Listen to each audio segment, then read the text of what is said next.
Okay, there being a quorum of council present tonight, the meeting is hereby called to order at 6:34 p.m. Please make sure your cell phones are turned off or in the silent mode to avoid any unnecessary interruption in the meeting. All. Public comments are only allowed during the public comment portion of the meeting. Please see your agenda. When addressing the city council, please state your name. Each speaker is allowed 3 minutes to address the city council. You'll be notified at the end of 2 minutes that you have 1 minute remaining to summarize. Okay, roll call vote. Mayor Hill, Here. Councilmember Baker, Here. Councilmember Smith, Here. Councilmember Webb, Here. Councilmember Franson, Here. Councilmember Shirey. Here. Okay, the first thing we have on the agenda tonight is minutes to review from the July 5th work session, and those were emailed out to everyone. I'll give you all a few minutes to review those.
Do I have any council comments?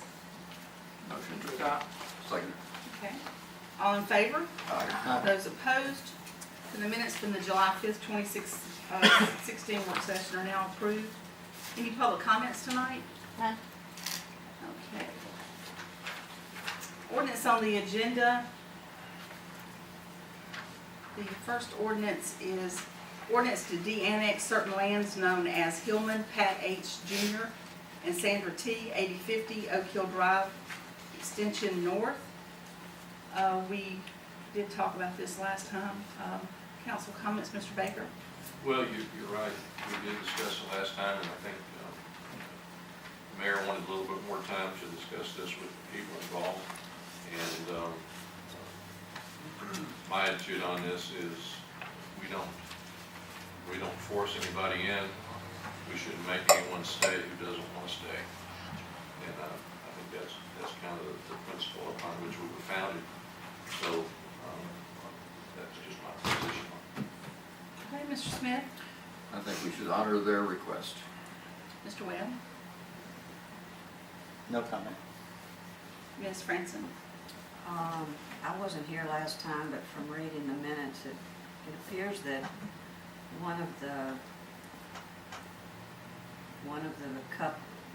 half of the couple wanted to be annexed and the other half didn't, so apparently the left hand didn't know what the right hand was doing. So since they both decided to de-annex, then that's fine with the city. Okay. Mr. Shirey? I agree with Ms. Franson. I'm okay with it. Okay. And I feel the same way too. They both did sign the de-annexation petition, and so I think it's we need to honor their wishes on that. Okay, the next ordinance on the agenda tonight is noise ordinance for the city of Semmes, and this has been sponsored by Mr. Smith. And Mr. Smith, I'll let you go over that if you would, please. Setting a noise ordinance for the city is not really as simple as it sounds. In fact, actually I've been working on it for many months, and I was not satisfied with the product when I tested it out in various ways.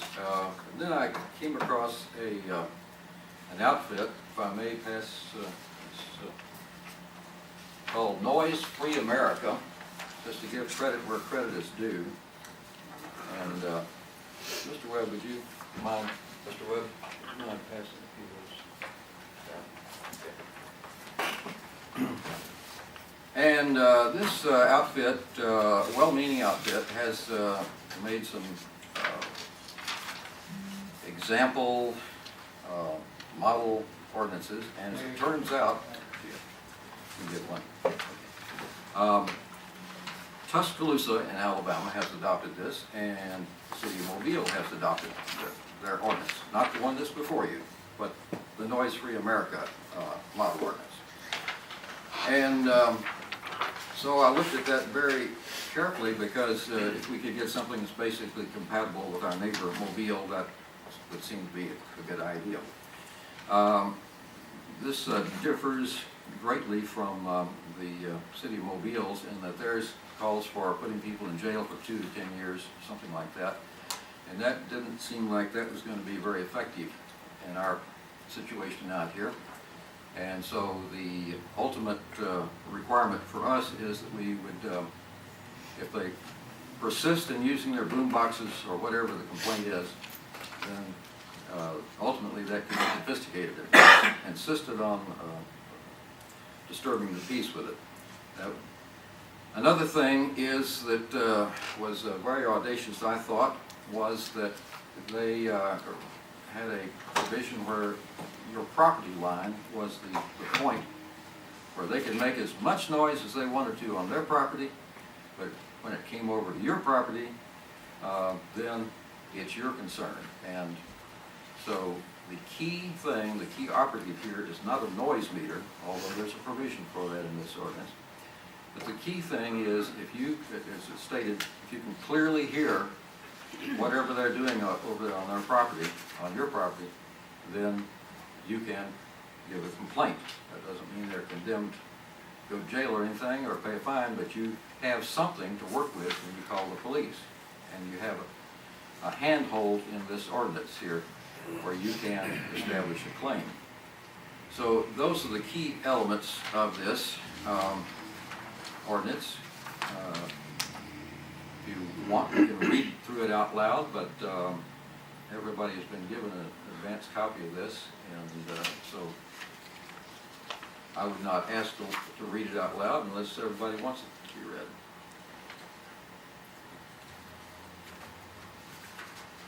One of the other points to me is that it's not good enough just to pass an ordinance. We need to have a workable ordinance, something that will actually do the job and meet the need of citizens. And there is one improvement that I would like to make. It would require the agreement of our attorney to do it. If I may say, this ordinance, like every other noise ordinance, almost every other one, refers to the A weighing scale on the noise meters. Mr. Webb, would you help me again, please? Thank you. And I have made a couple of little notes on this A scale. This is what the ordinance calls for now. And there is a problem with the A scale. And workers in the area of sound and noise have known there's a problem for a long time. Now OSHA knows there's a problem. And they say if you're going to use the A scale, here's a fudge factor that you have to apply to make it reasonable.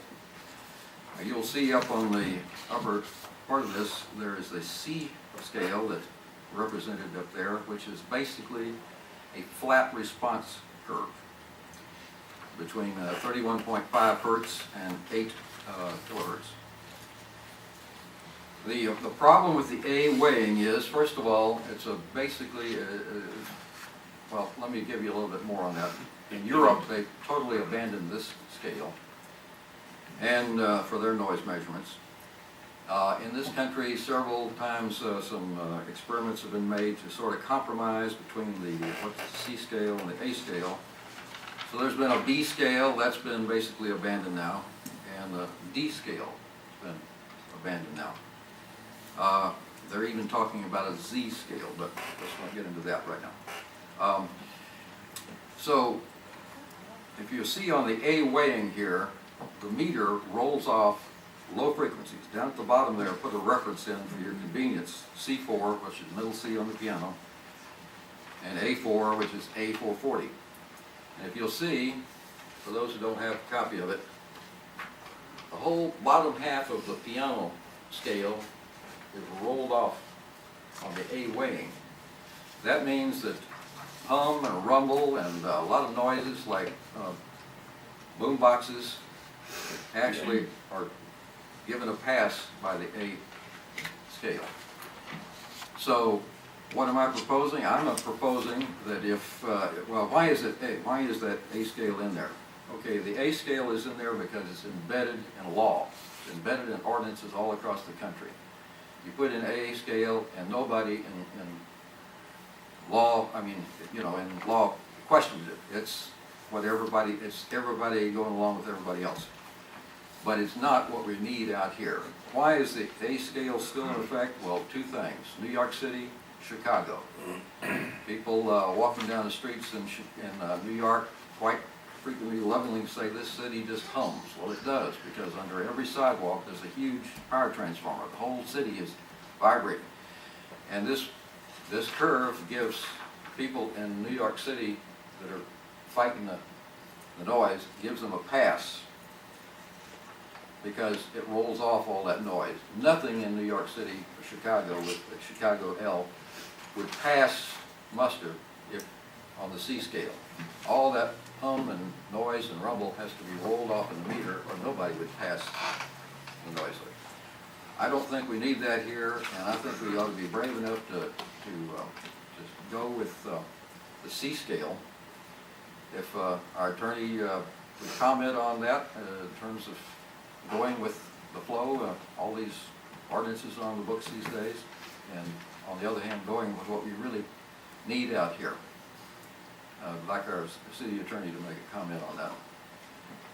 Well, I looked at this the other day, and it looks fine to me, and you're right. This is the typical language used in a noise ordinance, but between a A and C noise scale or whatever, I don't know. I'm not a sound technician, but you know, it's up to y'all. If you want to go with either or it's up to y'all to decide. I have a question. Would the city have to buy some kind of a noise meter? You know, that's something I was just thinking about, you know, how, you know, maybe Howard can tell us how you, but yeah, I mean, first and foremost, he was right. This is the typical language people use for a noise ordinance. But how you determine something's over 85 dBA or below it, I don't know. Maybe I Sheriff? can address that. I years ago was counsel for the deaf and hearing impaired, and I'm very familiar with dB scale. The average lawnmower that you use in your yard is 107 decibels. 107 dB exceeds 85 by a good bit. The 85, in my opinion, is too low. But I'm sure the law enforcement people or whoever. And they would have to have a meter to check it. Sergeant, back then. Yeah, I was gonna say, he might. What's that? You don't have anything you use to determine sound levels. Just my ear. I don't know, we don't have any I mean, I don't know. decibel type meter or something. I mean, they're out there, but we don't have any. I don't even know if the city of Mobile has that. I don't think most I mean, if do. it's rattling your windows and Yeah. you're shaking your insides, but as far as what decibel to actually, I mean, I can look into it. I'd be happy to look into it. There's got to be something out there. Oh, you've already got it pulled out? Well, these are very inexpensive now, and so it's not that big a deal. This one right here for $60 is switched to either the A or the C scale, so you've got that. They make them cheaper when they're just the A scale, but for $60 you can have one. The point of this ordinance is actually, hopefully you never get to the point where you get into this and we have to go to court if somebody starts claiming that your meter's not calibrated or were you measuring the distance with a tape measure and all this other stuff. The point is, we want to get something that's practical between neighbors, like where you let me point out one of the problems that's in the standard language that we don't have in this one, we took out, is a 30-second wave. If you have a car driving by, screaming along and making all this noise, it's not going to park out in front of your place for 30 seconds while you measure it, even if you have the meter handy. You have transient conditions like this. Okay, this ordinance says, okay, I can hear that, I can hear it very clearly, call the police, say, you know, that guy is making noise on my property, I object to. This doesn't mean you have to call the police every time you have something going on, like somebody mowing a lawn, but it means that if somebody is just outrageously spoiling your peaceful enjoyment of your home, well then you have a leg to stand on and you call the police. From my knowledge, I don't know if officers using machines, I mean, maybe they do in some places, but Not that I know of, and I worked for the city of Mobile for 6 years, so I don't, they just we get noise ordinance was there. kind of loosely let the officer or the neighbor, which, I mean, you know, in today's day and age with phones, if your neighbor's blasting music, take a video of it. Well, this is a good point. The meter is really for, there are two different situations here. The meter is for a persistent thing. Somebody builds a boiler factory next to your house and you have to go to court. That's the kind of thing where the meter comes into play. This ordinance here doesn't anticipate that we would have to get into that situation very often. But if we do, it gives it that backup. Ordinarily, it's a matter of, look, you're disturbing the peace. I don't want to hear your boom box over here or whatever.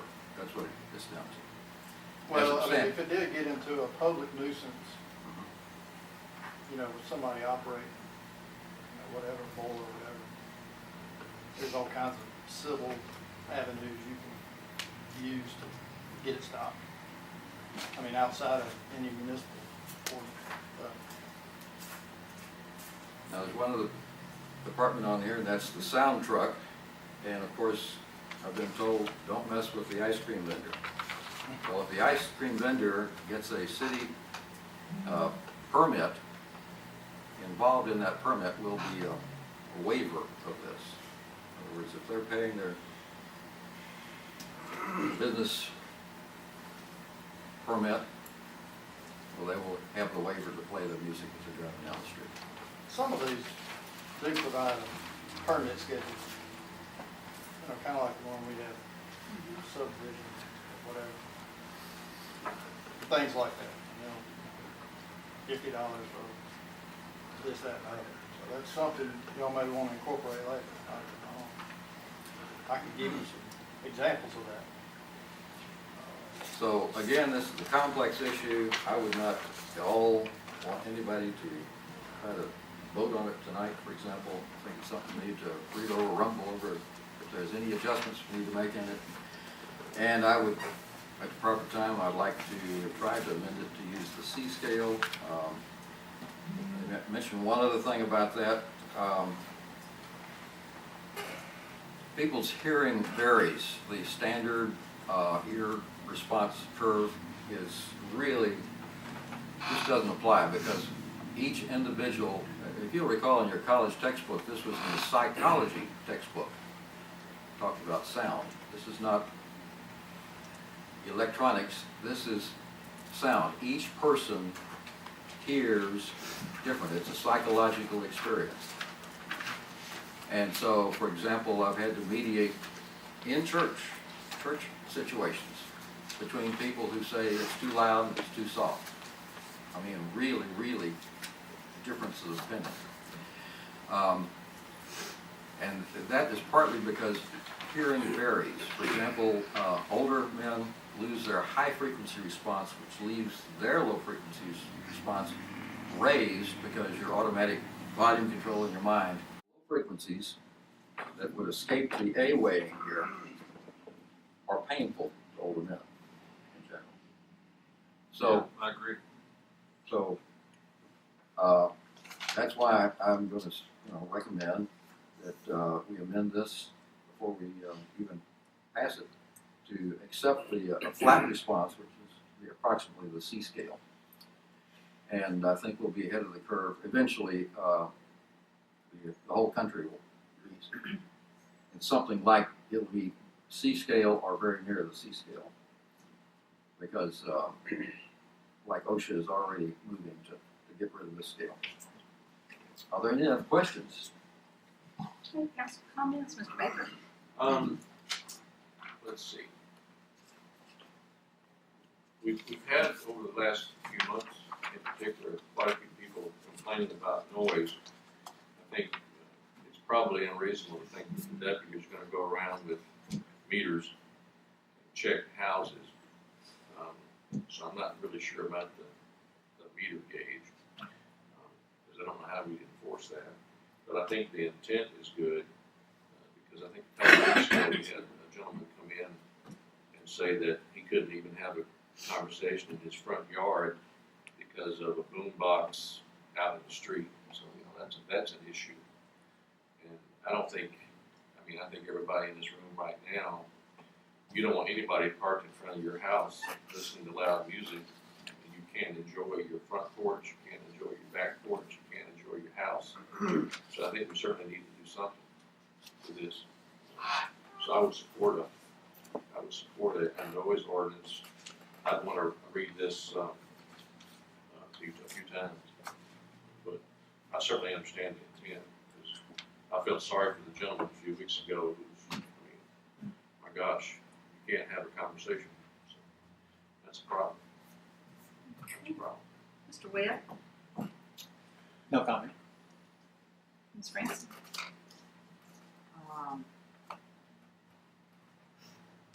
I think if we're gonna pass anything, we need to take that decibels out, because nobody's gonna be measuring it.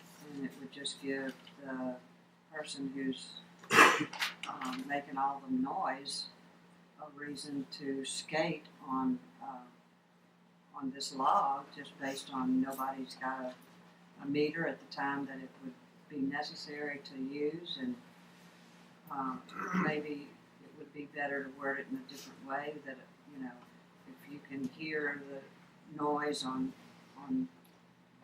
your property from another piece of property, a reasonable person can hear it. Maybe it should be worded that way, because if an officer came up and he could hear it, and the homeowner could hear it, then the neighbor who was making the noise couldn't very well say, well, y'all aren't hearing what you're hearing. So maybe before voting on this, we need to put it back on the burner and massage this wording a little bit differently, where we are not having to measure sound, especially since it is subjective.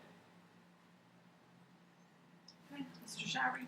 I agree with what Ms. Branson just said, and I think that the way it's worded now, there are some issues with me, and nobody in this room hates a boombox coming up and rattling my car windows more than I do. It aggravates the stew out of me when I'm driving, and I can't even hear my radio for the boom, boom, boom. And same thing in the neighborhood. Fortunately, I don't have any boomboxes, folks in my neighborhood. I have had an issue with sound 2 doors down from me that was playing vulgar rap music so loud that I couldn't even hear my TV. That irritated me. So I think there's a good reason to pass a noise ordinance, but I agree with this person. We need to take out the dB ratings, because first off, the sheriff's department is not going to get dB meters, and even if we get our code enforcement officers, you're going to have so many complaints by the time he gets there with the meter, the noise may be gone. They may have stopped. So you got to be right there at the time to use a dB meter. So I do think we need to have the ordinance. I'm all in favor of it, but I think it needs to be massaged, like Ms. Francis said. And Howard said too, that we need to go over it. And I think what I've heard, and most of the comments or the complaints that I've received, it's usually residential areas, where people, their neighbors are playing loud music or vulgar music, and I agree that's definitely not acceptable. Then you also have to think about your neighbors. If you have, I know someone, for example, that has a couple that lives next door to them, and the couple is very hard of hearing, and they're yelling back and forth. And it's not that they're yelling back and forth; it's just that that's the way they talk. So you gotta be, you gotta be a little considerate on some of that.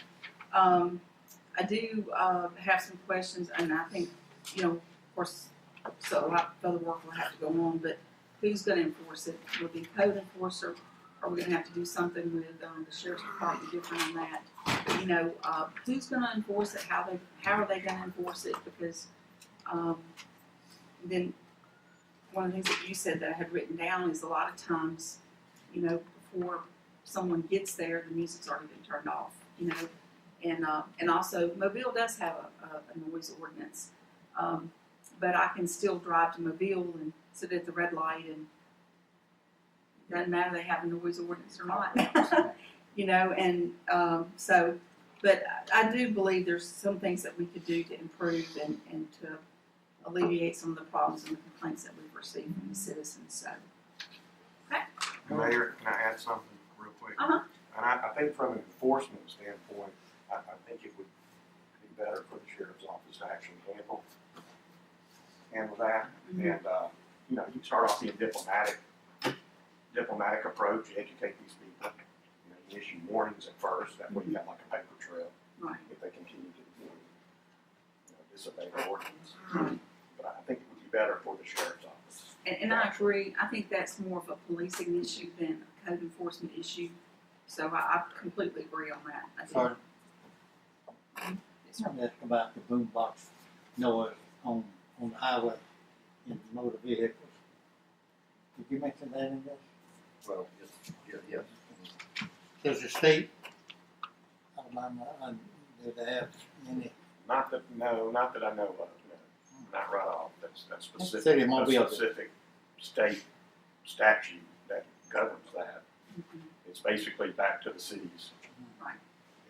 The county doesn't have one. County doesn't. It'll vibrate. You can't tell where the Well, thing is making. It's making so much noise. Would they recite? We've gone as far before it's actually just something that's persist, and you've actually, when you talk to the individual and they kept on, they've actually had harassment Right. charges filed and has held up in court. So, The next resolution on the agenda tonight, appointing the city clerk to supervise the municipal election and serve as the absentee election manager. And I'm going to defer this to Brandy. She's the one that, this is her area, not mine. So, Brandy. This really just falls in line with the elections calendar, and now that qualifying has ended, it's time to order ballots, print and publish the voters list, and so on and so forth. And this basically is in line with what we've already done, and appoints me the municipal election official. I wouldn't be the polling official or inspector, but I would be responsible for overseeing everything and making sure everything's done as it should be. And as the resolution states, in a fair and impartial manner. And if you want to read it over and ask me any questions, please do. But this is done throughout the state in most municipalities. So, Looks good to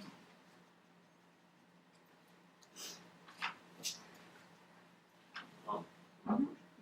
Does this mean I think it does, you would be in the polling place? actually, no. I can visit the polling place, but I'm not to be there all day. That's really the job of the poll workers and the inspector. And my understanding is that to work in the polling place as either the poll supervisor of poll workers, you must be registered to vote in that specific Correct. precinct. Yes, sir. correct? Mhm. Okay, so everybody working in there that particular day, they're on the voters list to vote there. Correct.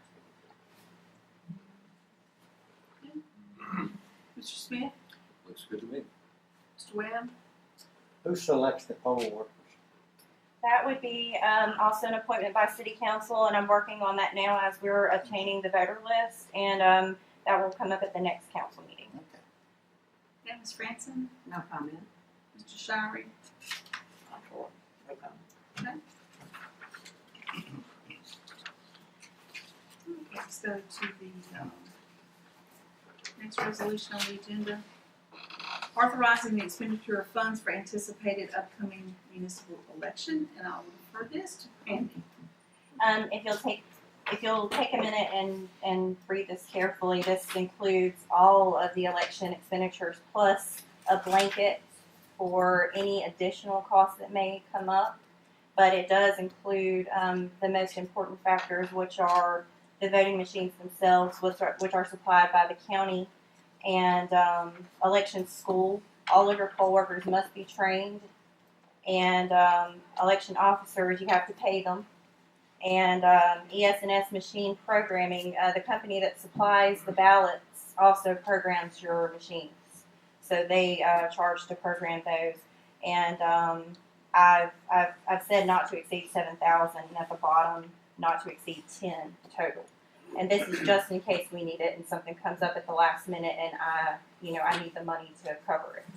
So, Okay, Mr. Baker, No question. Mr. Smith, No comment? Mr. Webb, No comment. Ms. Franson, Yeah, I have a question. So are you saying we should change that third paragraph to show 10 grand? yeah, this was, I used this example from 2012 when we thought we were going to have an election in 2012. And basically I followed that example, but we can amend that third paragraph to the 10. I wasn't sure why that was there, but Yeah, okay. I'd like to go ahead. I mean, 7,000 may be the total of that. Yeah. I don't know whether it is. I can't do it in my head that fast, but perhaps that 7 grand is the total of all those separate things. But if we're gonna not exceed 10 grand, we might as well make that 7 or 10 when we bring it up for a vote. Right. And the only thing I'd like to add is the city has gotten off without having to pay for an election so far. So that was 2 times we didn't have to pay. So we've saved a lot of money by not having elections. But we need one this time, so time to pay up. Thank you. Mr. Shirey. Okay, to follow up on Ms. Branson's question, these specific figures like 500 for voting machines, 3,500 for supplies and school election officer, are those current figures or? Yes, they are. Okay, but I agree, I think 10,000 is more appropriate than that. Yeah, I've talked with the county Max Turner. I forget exactly what his title is, but he handles the machines at the county warehouse. And I received a quote from them and ES&S on an estimated number of ballots, and that'll become more concrete once I receive the voters list and I know exactly how many we need. We've got the final names and so on and so forth. So this is very current. Okay, that's it. Thank you. Any more questions?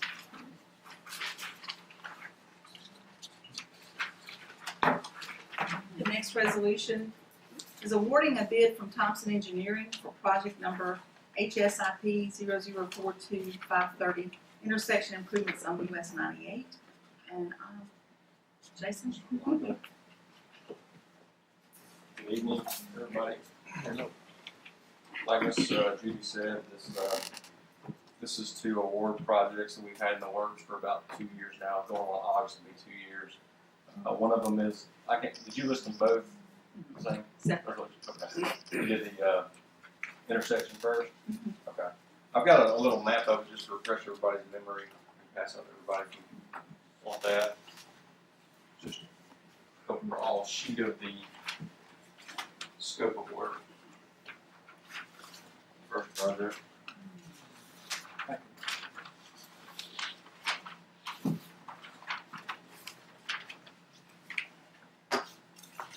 So,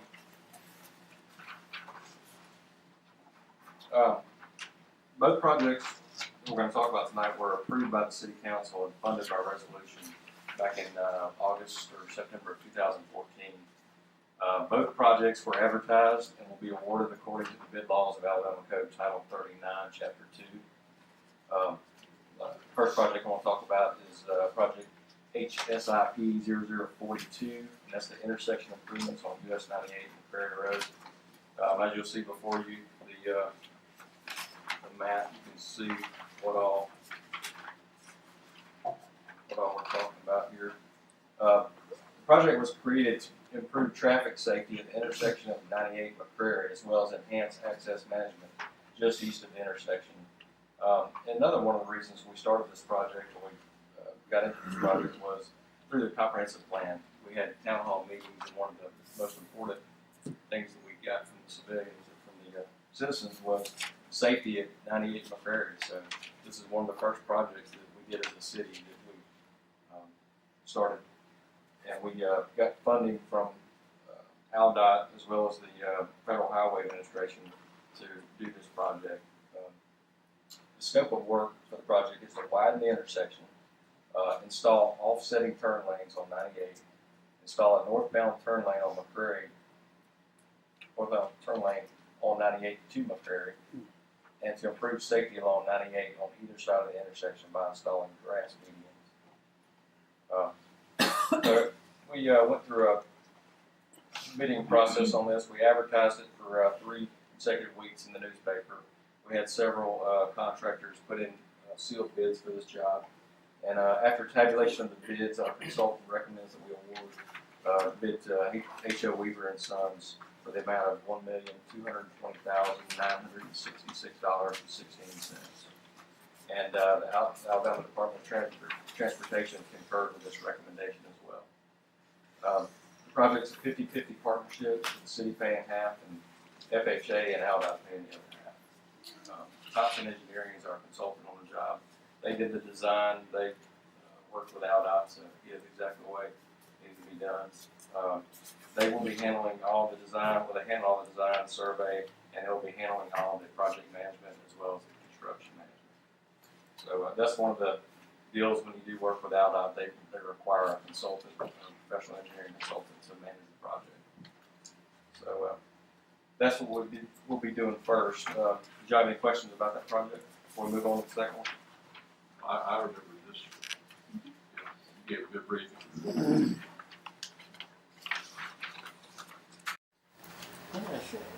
You mentioned a right turn lane off. Yeah, it actually doesn't show it on this map, but if you're going westbound on Moffett and turning northbound on McCrary, the turn lane will be on Moffett. So you'll be able to get over to the right and then It turn will, right. it's not on the map, but. Yeah, it's not, this was an early map, I just didn't have it on there. Okay. This is the one dated from 2014, then we added that. I just noticed that before I brought that in here, but the turn lanes on the east and west side of the intersection, you'll see that the green represents grass median, and you'll see where it widens there to allow the turn lane going southbound and northbound on 98 to be offset so that you can see who's coming from either side. Right now, they're dead on at each other, it's hard to see. So there's a lot of accidents there because of that. And so ALDOT's trying to go to this type of intersection. So when we started talking to them about this, this is one of the things they brought up. One other thing I'd like to mention is, I kind of dislike the grass being out there, because our public works guys, that's a bad intersection for wrecks. Yeah. And I hate to see them, out there trying to cut that grass when it could be concrete or something else. We're definitely gonna have to time it right. Do it early in the morning or late in the evening. Yeah, okay. Set up the proper traffic control. Okay, Ms. Franson?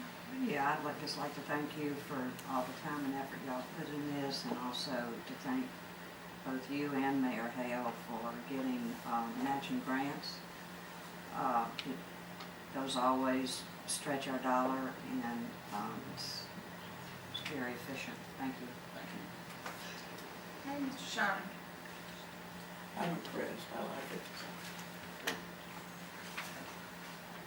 Okay. The next resolution on the agenda, I'll just have Jason state it. Resolution to award bid from Thompson Engineering for project number TAPAA TA 14-915 Moffett Road US 98 and McCrary Road sidewalk project. Okay, this is another grant project that we got with AlDOT, and it's federal money that is dispersed through AlDOT. They offer to, each state gets a portion of it from the big house. So every year there's opportunities to get this kind of stuff. And we went up against all the municipalities and counties and everybody else in the state of Alabama to get this, and we were chosen. We were one of the few municipalities chosen to get this. So the project, like Mayor Hill said, is it's a TAP project. It's at the intersection of 98 and McCrary, same area. The project was created to begin the process of making our city more walkable. As I was talking about earlier in the comp plan, another one of the things that the citizens were high on were getting the sidewalks in the city so it could be more walkable, more exercise friendly, things like that. These sidewalks in this project will provide connectivity for residential areas to pharmacies, post office, grocery shopping, banks, and parks. As you'll see on the map, it starts up at Baytown Senior Center, runs all the way down across Moffett, and then goes all the way down to Park Avenue. So from just that section, you'll go past the intersection, you'll go past Walgreens, CVS, Honor Park, all the way down into church, Moffett Road Church, not Moffett Road Church, Semmes First Baptist, and then come all the way down to the neighborhood that adjoins our building. And then not only that, if you once you get to the intersection, it goes east on Moffett all the way down to Illinois Street.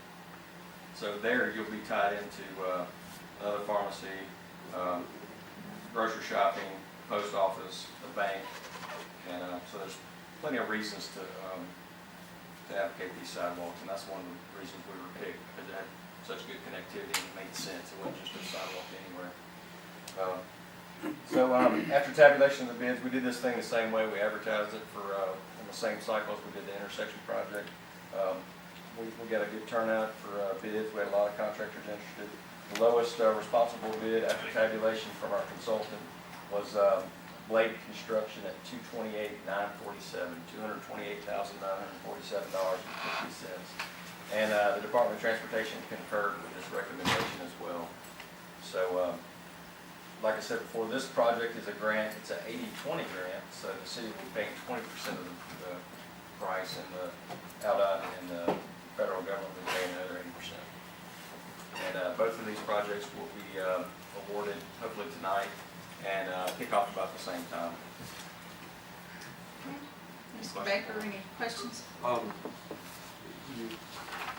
When would it be completed?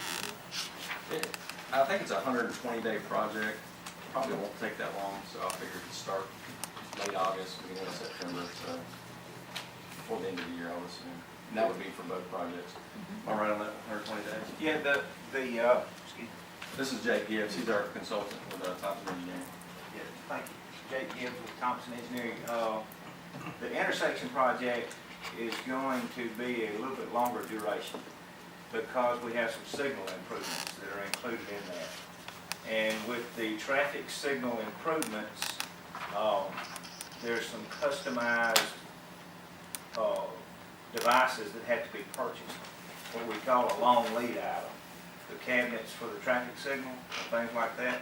So that may stretch that project over into after the first of the year, just because they physically can't get that part of the project complete, because it takes a lot of time when they order that piece of equipment.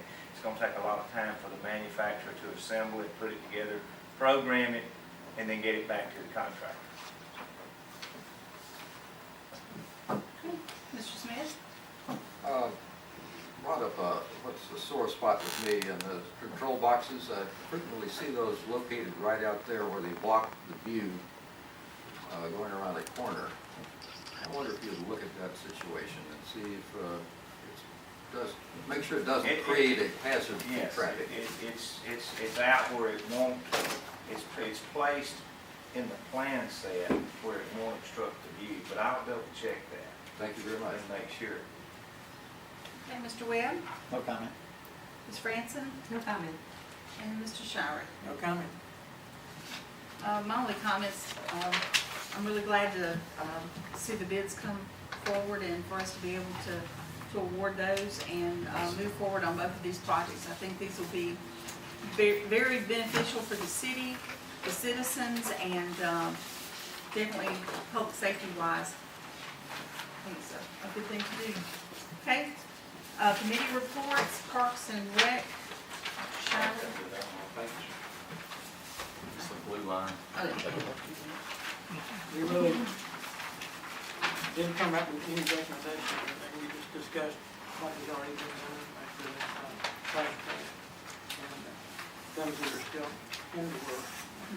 We discussed the flash pad, the pavilion, renting it out, hopefully that's in place now. Yes, That people can call and reserve. right. And we discussed a question about, have we heard anything on the matching grant from the state? We have made it to phase 2. Okay. So that we're still going, we're chugging along on that, so that's a good thing. On the splash pad, for many days there, we averaged between 600 to 700 children per day. And I know that seems like, oh wow, that's a lot of kids. They're not all there at one time. The way it kind of works, people come, they'll stay for an hour or so, or 2 hours, and they'll leave. So there's constantly people coming and going the entire time. We have around 30 to 35 kids on the splash pad at one time, and that seems to be working out very well. We also allow the parents to go on the splash pad with the kids, because you have smaller children, you want to be with them. So, but it's really, really working out well. The park is being very well utilized, and I went through there about 1 o'clock today. And I'll go through there every once in a while, just check everything going okay, and kind of see, how many people are out there. By 1 o'clock today, they were up to 300 kids already on the splash pad, had already been through there just today alone.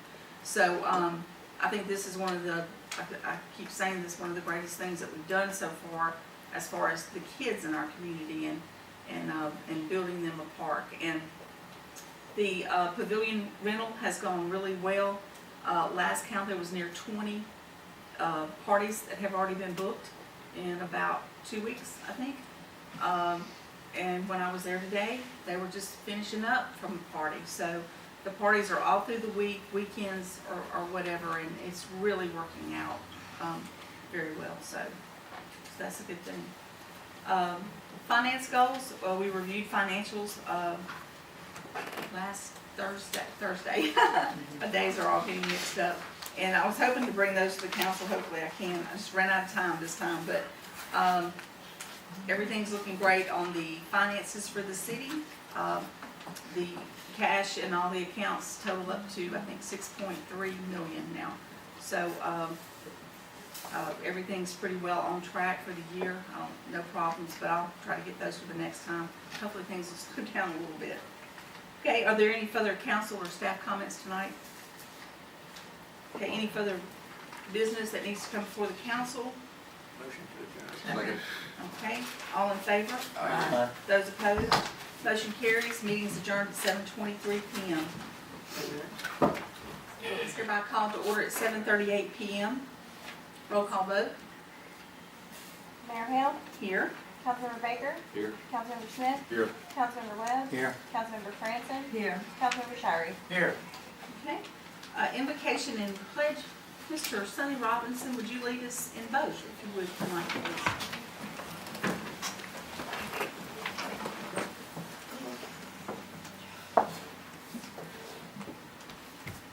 Dear Lord, we thank you for the opportunity for us to come together tonight and carry out this business. for the city of Semmes. Just pray God that we'll deal with all these matters and issues in a united and professional way. Lord, we just pray, God, that your blessings be on Semmes and all these decisions that are made would cause all the residents of Semmes and those that are visiting here join together and unite together here to enjoy such a special place. We thank you for these and all our many blessings. In Jesus' name we pray. Pledge allegiance to the flag of the United States of America and to the republic for which it stands, one nation, under God, indivisible, with liberty and justice for all.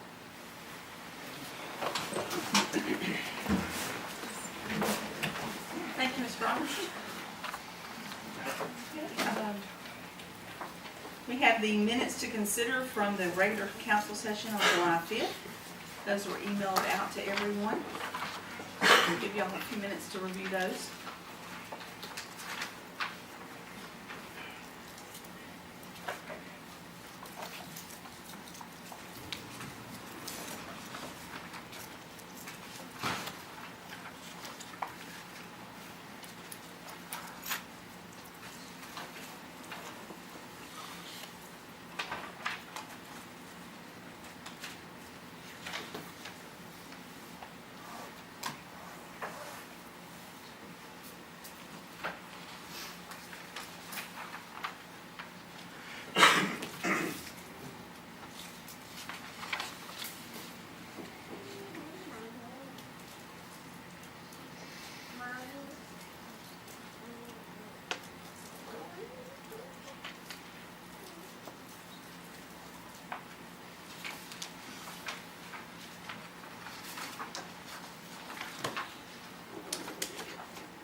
Do I have a motion to approve the minutes from the July 5th, 2016 regular session? So moved. Second. All in favor? Aye. Those opposed? The minutes from the July 5th, 2016 regular session are now approved. Do we have any public comments tonight? Casey Phelps. Mr. Phelps, if you would come forward, please. How y'all doing? You have to forgive me if I use the wrong terminology. It's my first city hall meeting, and not that great public speaker. But I came here tonight because I live in Winchester neighborhood. Now, by the way, I did say Casey. But talking about the sound ordinance, and what would it take for y'all to annex us or get to up to annexing that area? Or can y'all even annex it? We can if we are contiguous, where the city property, the city limits property, the boundaries touch the subdivision. We're not quite there yet. We've made great strides with the last annexations that we put through about a month ago. And we've actually gotten over, all the way over to Azalea Business Park. So we're getting closer. We just had a little bit of trouble trying to get through some of the property that was owned by some of the nurseries. So we're getting closer, a lot closer, but you are in our police and fire jurisdiction, so you're taken care of that way. But you would have to be, of course, in the city limits to fall under the ordinances, the laws that we pass. So, but we're getting closer, and so we're working on it. Okay. Is there anything that maybe I could do to help you, or? Yes, sir. We have annexation petitions. We have the forms online. We also have some at City Hall. And you can come by and get some of those if you'd like. And I sure if would. you could, I'll sit down with you and we'll sit down with you. We handle that through the Special Projects Committee, the annexations, where we work on trying to, let's say we had somebody that was out a little ways that wanted to be in the city limits. We try to connect people so we can pull them in, get them connected. So, so we will be very happy to work with you on that. All right. The reason being behind all of this is basically because of the boom boxes in my neighborhood, and people shooting fireworks late at night, and being in the police jurisdiction, and even having being in the city limits would, I believe, help as well whenever y'all do pass the sound ordinance. Okay, the Mobile County does have a noise ordinance, but it only is in effect, I believe, at 9 or 10 p.m. That's when you're not supposed to be shooting or fireworks unless it's a holiday. But boom boxes and stuff like that, that's a no-no, even with the county. Is That that at 9 or least, 10 after, or is it different time? no, I think, well, I can't, let me just say this. I believe it's, When I needed to handle something back at, probably 20 years ago, I went to the county to find out if there was a noise ordinance, and they told me there was, but only at night, and it started at either 9 or 10, I'm not sure. I think it was 9, but you can check on it with the county. But I know there's a noise ordinance as far as nighttime. But it's not this decibels and all this other stuff. It's just kind of, time. well, a time, yeah, that a reasonable person wouldn't be making a lot of noise outside. So, I don't know, yeah, I don't know if they, I don't think they still have that, you know, and it's more like, Sergeant said, if it's, If it borderlines harassment or something like that, it's not something we can ticket, like as an Understand. ordinance, municipal ordinance ticket or something where you're fined. It's just a balancing thing. You really have to be able to, you know, depending on the time, be able to orchestrate it to where it's, would fall under a harassment code, state code. Yes.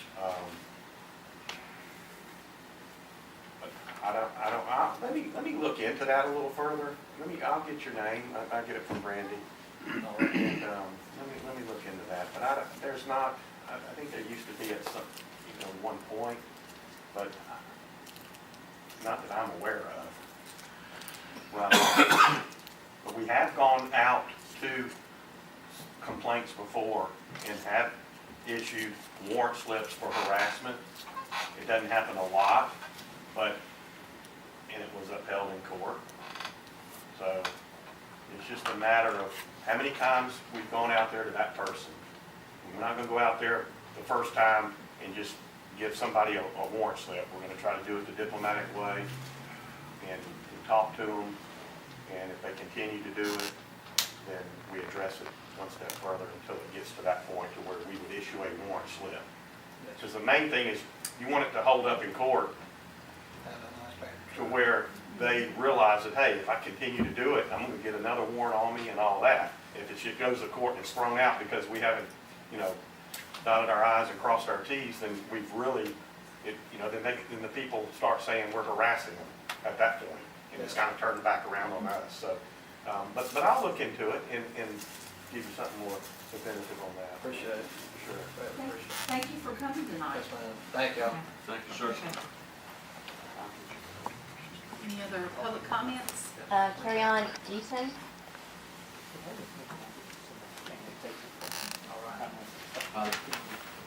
Hi, thank you. Hi. I'm from Winchester subdivision as well. So I would just like to reiterate the problems that we're having with that there. And I've been there since 2010, and we have been calling the sheriff since then. I have myself done that since 2010. And so what I'm saying is there should be a pattern established already, because I know that it's been done, so something should have been done about it by now. I know for sure there's a pattern established because I started the pattern. So that would be great if you could look into that for us. I mean, I know exactly who he's talking about and everyone in the neighborhood. We have over 100 homes in our neighborhood, and it's bothering everyone there. It really is. It's a problem. And I came up here yesterday and just talked to someone that was the clerk at the desk at City Hall, and she did, I missed the first meeting, so I didn't get the gist of what was going on, but she did tell me if there was a noise ordinance that was put into place, that because we were in the police jurisdiction, that we would be included, but is that, Yeah, I think. can you clarify that for me? Is that not correct? No, I think a noise ordinance has to be in the city limits. Okay. So what about a junk ordinance? Okay. In in that way you fall under Mobile County, Mm-hmm. and they have a junk ordinance. Now, the city of Semmes does not, so, but Mobile County does. And we've called them several times. Yeah. So, yeah, so So- just talk to them, Mhm. just continue to call them. Be And I think persistent with that. You Yeah, have to. yeah, and a lot of other people, so a lot of other people have called as well. Yeah, She knows right. exactly what I'm talking about. You have to. Well, okay. Yes. Well, thank you, that's all I wanted to And say. thank you for coming tonight. too. Thank you. Any more public comments? No, No? that was all. Okay. I'm sorry. Okay, ordinance on the agenda tonight. The first one, de-annexation of certain lands known as Hillman Pat H. Jr. and Sandra T., 8050 Oak Hill Drive, Extension North. We reviewed and discussed this in the July 5th council meeting. Discussion from council. Mr. Baker, any further? No additional. Okay. Mr. Smith? I think we're ready to move on this. Okay. Mr. Webb? No comment, thank you. Ms. Franson? No comment? Mr. Shire? Do we need to waive the reading on this one, or did we not do that last time? We did that last time. Okay, so motion to adopt. Second. Okay, roll call vote. Councilmember Baker? Yes. Councilmember Smith? Yes. Councilmember Webb? Yes. Councilmember Franson? Yes. Councilmember Shirey? Yes. Mayor Hill? Yes. Okay, the motion to adopt the ordinance carries. It's now approved. Resolutions on the agenda tonight.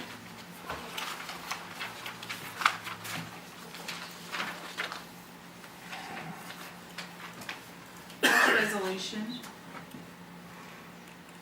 is resolution appointing city clerk to supervise the municipal election and to serve as absentee election manager. We reviewed and discussed this in the work session earlier. Do I have a motion for immediate consideration to waive the So reading? moved. Second? Okay, roll call vote. Councilmember Baker? Councilmember Smith? Yes. Councilmember Webb? Yes. Councilmember Franson? Yes. Councilmember Shirey? Yes. Mayor Hill? Yes. Okay, the motion for immediate consideration to waive the reading of the resolution carries. Any further discussion from council? Move to approve. Second. Roll call vote. Councilmember Baker? Yes. Councilmember Smith? Yes. Councilmember Webb? Yes. Councilmember Franson? Yes. Councilmember Shirey? Yes. Mayor Hill? Yes. Okay, the motion to adopt the resolution carries. The next resolution is authorizing the expenditure of funds for anticipated upcoming municipal election. We reviewed and discussed this in the work session earlier. Do I have a motion for immediate consideration and to waive the reading? So moved as Second. amended. Okay. Second? Roll call vote. Councilmember Baker? Yes. Councilmember Smith? Yes. Councilmember Webb? Yes. Councilmember Franson? Yes. Councilmember Shirey? Yes. Mayor Hill? Yes. Okay, the motion for immediate consideration and waive the reading carries. And we did discuss the amendment for paragraph 3. The last line would be not to exceed 10,000. Any further discussion from council? Motion to adopt. As Second. amended? As amended. Okay. Second. Roll call vote. Councilmember Baker? Yes. Councilmember Smith? Yes. Councilmember Webb? Yes. Councilmember Franson? Yes. Councilmember Shirey? Yes. Mayor Hill? Yes. So the motion to adopt the resolution as amended carries. Now approved. The next resolution is to award a bid from Thompson Engineering for project number HSIP 0042530, intersection improvements on US 98 and McCrary Road. We discussed and reviewed this in the work session. Do I have a motion for immediate consideration and to waive the reading? Second? Roll call vote.